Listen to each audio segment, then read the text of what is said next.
Maybe I can start by just talking about the EAIC finding on Syed Azlan. I think did you all mention that? Yes. You would have mentioned that. They came out with a finding basically saying there was murder in his case, that what had taken place was murder. Shortly thereafter, the IGP comes out and says, there's no protection for these officers, we will be investigating, etc., etc. That was 4th of November. To date, we don't know what's going on. This is murder we're talking about. Huh?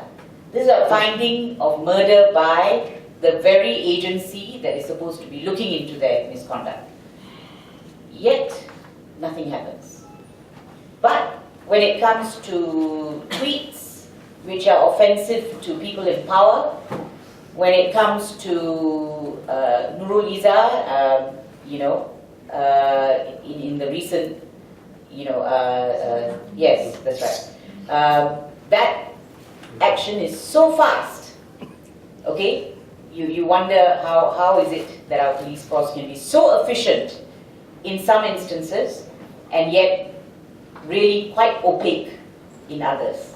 And then I ask myself, what really are the priorities of our police force? And I think they need to revisit those priorities.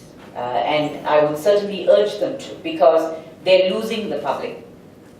Okay? I'm not talking about the ordinary policemen, because I know many of them who do a very good job. I have made reports, they have been very helpful.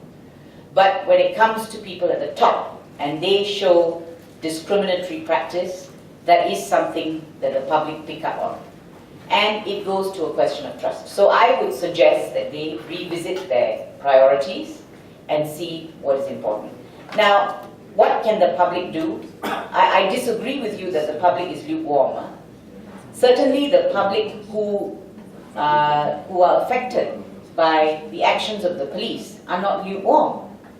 There's Aminur Rashid, whose family has been destroyed by what happened.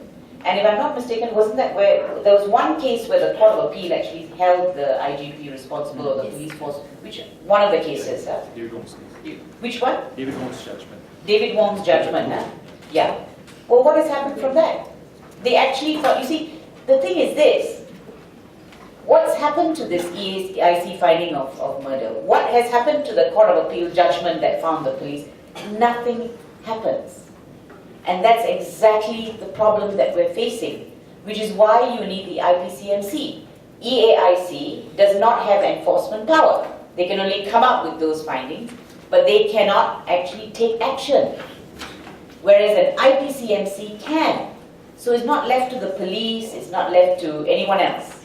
It's this specialized body that takes action. So, for me, I think we need to highlight these issues to the public. I agree that maybe not all the public may be interested, but I won't say that the public are completely cold about the subject, because I think a lot of people have suffered. A lot of people are suffering selective prosecution. That is police work. A lot of people are being hauled up to the police stations, deliberately held under remand for 3 to 4 days for investigations. And I know that, well, that's happened to me. Held overnight in the police station, and then the next day they applied for 4 days remand. Why? Because I took part in a May Day rally, and amongst other things I shouted, Hidup Raya, careful, you can't say Hidup Raya. Okay? Potentially seditious. So, then they asked for 4 days remand to investigate a sedition charge. Not for me, for someone else. Why do you need 4 days? So what they're doing there is an utter abuse of power. They want to make life difficult for you. They don't necessarily have a case against you, so they may not bring a charge against you, but they want you to sit in prison for 4 days so that you don't do it again.